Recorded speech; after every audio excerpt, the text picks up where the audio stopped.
राजीव जेटली की तरफ रुक करता हूं एक बार फिर। राजीव जी, जेटली जी, आपसे मैं यही, क्योंकि अब आप पर यही आरोप लग रहे हैं कि बीजेपी जो पॉलिटिक्स कर रही है इस वक्त, वो एक डर की पॉलिटिक्स है।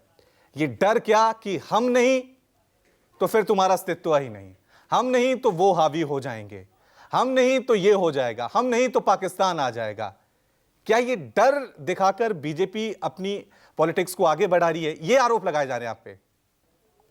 रवि, अगर आप ये देखें, भारतीय जनता पार्टी एकमात्र ऐसी पार्टी है जिस पार्टी ने एक नारा दिया जिसमें हमने कहा कि सबका विकास, सबका विश्वास, सबका विकास और सबका विश्वास। ये नारा आज तक कभी किसी राजनीतिक पार्टी ने नहीं दिया। हर राजनीतिक पार्टी अपने आप को किसी धर्म विशेष से जोड़ती हुई नजर आई, चाहे वो आम आदमी पार्टी थी, चाहे वो कांग्रेस पार्टी थी, और तीसरा वो ओवैसी साहब आ गए। इन तीनों ने तुष्टीकरण की राजनीति करी, और मैं खुल के बोलूं तो मैं कहूंगा कि मुसलमानों के नाम की राजनीति करी। इन तीनों ने सारे अधिकार जब देने की बात करी, कांग्रेस की बात करो तो वो कहते हैं संसाधनों पे पहले अधिकार आपका है। आप आम आदमी पार्टी की बात करो तो दिल्ली के अंदर देखिए, आप पंडित पुजारियों ने मांग करनी शुरू कर दिया, भाई जिस तरीके से आप मौलवियों को 18-18 हजार रुपए दे रहे हैं, हमें भी दीजिए। हम हमारे साथ ये भेदभाव क्यों हो रहा है? तो आप ये देखिए। और तीसरा, ओवैसी साहब के मुंह से तो मुसलमान के अलावा तीसरा शब्द ही नहीं निकलता। अब आप कौन सी राजनीतिक पार्टी रह गई जो ये कहती है कि मैं सबको साथ लेकर के चलना चाहती हूं? कोई भी राजनीतिक पार्टी नहीं करना चाहती है। तो भारतीय जनता पार्टी, बीजेपी भी तो हिंदू बेस पार्टी हो गई है ना, इसमें तो कोई दो राय नहीं। बीजेपी भारतीय पार्टी है और हम हर किसी को भारतवासी समझते हैं, और भारत के विकास में जो बाधा डालता है वो भारतवासी नहीं हो सकता। यूपी में जब विधानसभा चुनाव होते हैं, टिकट बांटते हैं, आपकी लिस्ट में मुस्लिमों का नाम ही नहीं होता है। गुजरात में देख लीजिए कितने प्रतिशत है। ये साफ संदेश देता है ना, जिस तरह से बयान आते हैं, आफताब, सद्दाम हुसैन, ये तो लग रहा है ना कि आपको इसमें एंजॉयमेंट आ रहा है। अगर ओवैसी बयान देते हैं तो बीजेपी देती है, बीजेपी देती है तो ओवैसी को मजा आ रहा है। यही तो हम सवाल उठा रहे हैं। बहुत अच्छा प्रश्न पूछा आपने। मुसलमान की बच्ची स्कूल में जाकर पढ़ ना पाए, उसके घर में रोटी नहीं होनी चाहिए, बिजली गायब होनी चाहिए, लेकिन आपको अपनी कैबिनेट के अंदर दिखाने के लिए और सजाने के लिए कुछ मुसलमान चेहरे चाहिए। इस तरीके की अगर राजनीति से किसी मुसलमान का उत्थान होता हो तो मुझे बताइए। अगर हुआ होता तो 50, लगभग 55-60 साल तक इन राजनीतिक पार्टियों ने इस देश के अंदर राज किया है।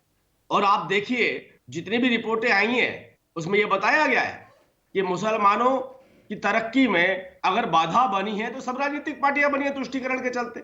और हमारे पास ये आंकड़े हैं, हम बता सकते हैं कि कितने अधिकार हमने मुस्लिम महिलाओं और बच्चों को दिए हैं, किस तरीके से हम उनके युवाओं के लिए रोजगार के अवसर पैदा कर रहे हैं, कैसे हम उनको अपने पैरों पर खड़ा कर रहे हैं, कैसे हम उनको योजनाओं के तहत अच्छी ट्रेनिंग दे रहे हैं। भाई ये बार बार ये जो बात आती है ना कि आपने मुसलमान कितने खड़े कर दिए या कैबिनेट में कितनी जगह है आपके पास, अगर इससे उत्थान होता तो आज तो हम, जिसे आप मुसलमान कहते हैं, हो सकता है कांग्रेस भी मुसलमान कहते हो, आम आदमी पार्टी और ओवैसी साहब तो कहते हैं, हम तो उनको भारतीय कहते हैं।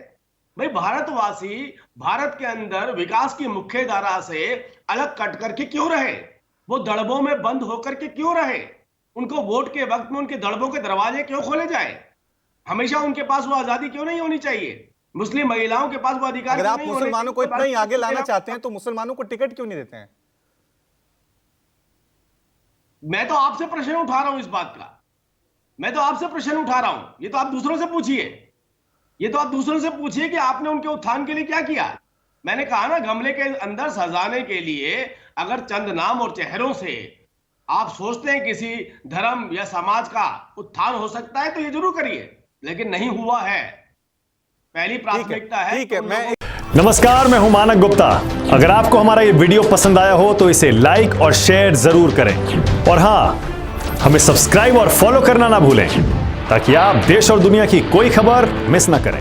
तो जुड़े रहिए हमारे साथ और देखते रहिए न्यूज़ 24।